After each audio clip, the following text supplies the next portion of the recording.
여러분은 살면서 오늘 진짜 내 인생 왜 이럴까 싶었던 흑역사가 있으신가요? 저는 있습니다. 진짜 좀 인상적이었던 강렬했던 사건들이 좀 몇 가지가 있는데 그 중에서 오늘은 딱 2가지 풀어보도록 할게요. 진짜 제가 그때 영혼이 너무 탈탈 털렸어가지고 잊을 수가 없어. 진짜 너무 강렬했던 기억이에요. 끝까지 들으시면은 여러분이 진짜 내가 쟤보단 낫네 이러실 수도 있어요. 첫 번째는 여러분 회사에서 방구 껴보신 적 있으세요? 물론 있는 분들도 많겠죠. 근데 사무실에서 화장실 말고 제가 유당불내증이 좀 심하거든요.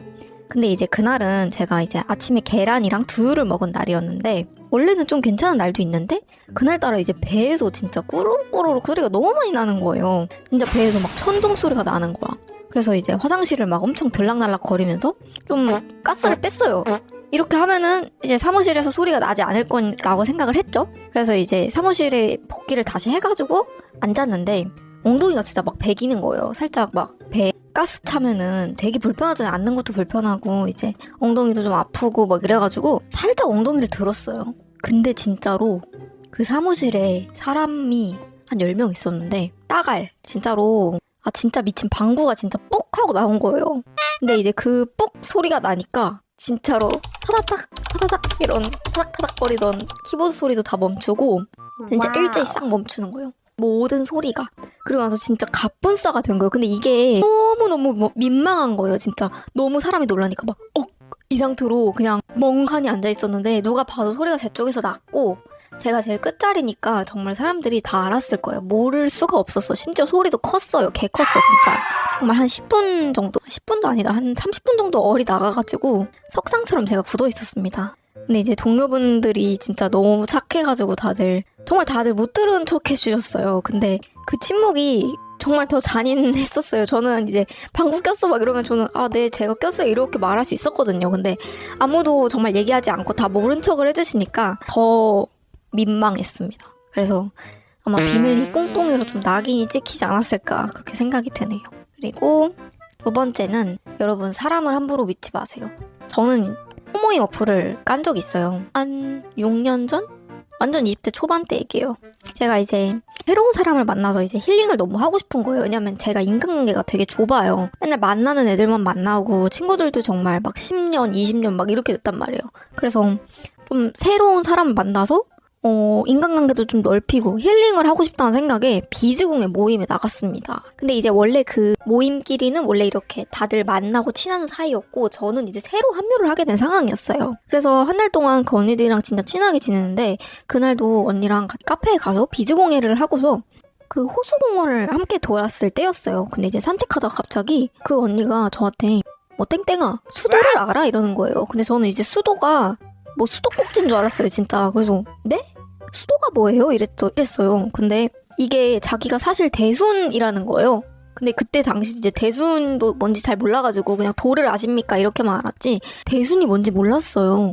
그래서 그게 자기가 대순진리회라는 거예요. 이제 하도 못 알아듣고 벙쪄 있으니까 자기가 대순진리회고 도를 공부하는 사람이라는 거예요, 사실. 와, 근데 진짜 그 얘기를 막 저한테 도를 아십니까에 대해서 막 여러 가지 얘기를 해줬는데 정말 하나도 기억 안 나고 제가 완전 얼이 나간 상태로 그걸 다 듣고 있었어요. 근데 사람이 본능적으로 진짜 너무 쎄하니까 그냥 그날 그렇게 얘기를 하고서 너무 마음이 아팠지만 제가 T예요. 진짜 T거든요. 제가 완전 ST인 사람이라서 그게 정이 좀 있기는 했으나 과감하게 모든 연락처를 다 차단을 박았습니다. 그 언니들을.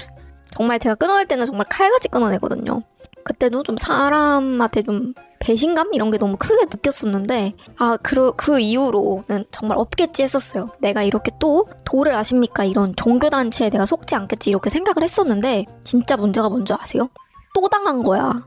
또 당했어요. 이번에는 그림 모임을 나가게 됩니다. 비즈공예를 포기를 했어요. 제가 그 이후로 비즈공예 손절하고 그림 모임을 나갔거든요. 이게 또 비슷했어요. 이제 모임원들이랑 다 같이 모여서 한 4-5명 정도 이렇게 모여서 그림을 그리고 그 그림에 대해서 이제 피드백을 해주고 얘기를 하는 시간이었는데 그게 너무너무 힐링인 거예요, 저한테는.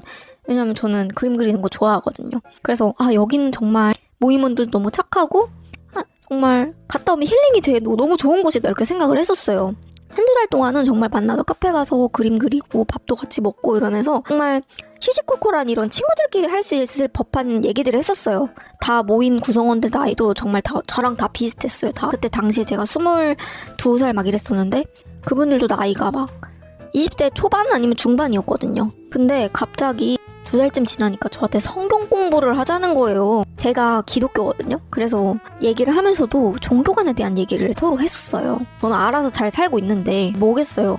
그러니까 이게 좋은 목적으로 성경 공부를 하자는 게 아니라 얘기를 들어보니까 신천지인 거예요. 진짜로. 근데 이제 교회 같은 데 가면은 신천지 조심하라 항상 얘기를 하잖아요. 당시에는 그 언니들이랑 되게 유대 관계가 많이 형성이 됐을 때인데 그 얘기를 들으니까 너무 어리 나가서 말이 안 나오는 거야. 진짜로. 뭐 어쩌겠어요. 근데 제가 또 거기서 또 손절을 했습니다. 근데 손절할지 비즈공의 모임보다는 한참 많이 고민을 했어요. 진짜 몇 날 며칠 동안 고민을 했던 것 같아. 막 그런 생각까지 했어요. 이분들을 신천지에서 빼올 수 없을까? 이단 상담소에 보내야 되나 이런 생각도 했는데 이미 너무 깊게 물들어 있었고 그분들은 애초에 이 모임을 만든 목적이 신천지를 전도하기 위해서였어요. 저를 오게 하려고. 저를 이제 신천지로 전도를 하기 위해서 저한테 이제 계속 밑작업을 다 들여놨던 거였는데 제가 이제 반응이 너무 안 좋았던 거죠. 저는 정말 신천지는 용서를 할 수가 없었고 너무 배신감이 커서 한 몇 날 며칠 고민을 했다가 일주일 뒤에 손절을 했습니다. 그리고 정말 몰랐는데 기독교인이 신천지 주 타겟이라고 합니다. 그냥 일반인들보다 기독교를 오히려 더 타겟으로 한다고 하더라고요. 왜냐면 성경 공부에 대한 그런 거부감 이런 게 좀 더 없기 때문에 아무튼 저는 이런 썰들이 있었습니다. 제 인생에서 좀 돌아보면 굉장히 좀 강렬했던 기억이어서 이렇게 얘기를 해봤고요.